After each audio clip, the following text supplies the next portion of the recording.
Okay, so we're looking at the back of a classic 480 kitchen queen, and I want to explain what all of these holes and all these covers, all of these are, what they're for. Obviously, the one over here on the left is the main clean out, to clean out underneath the oven.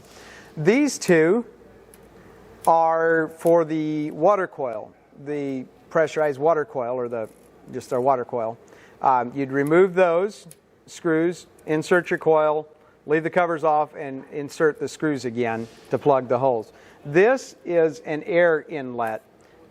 So if you have too much draft, and I believe we have another video on adjusting that. If you have too much draft, loosen these two bolts and slide this down to cover more of this hole. These two are for the thermostat. This is the upper thermostat housing.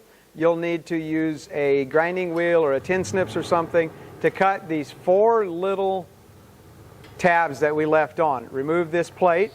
There's two bolts under this heat shield. They're tapped, they're ready to go. The top thermostat housing will just mount right onto those holes. This bottom plate, remove these two bolts. The bottom thermostat housing will mount right onto there. No need to redo anything.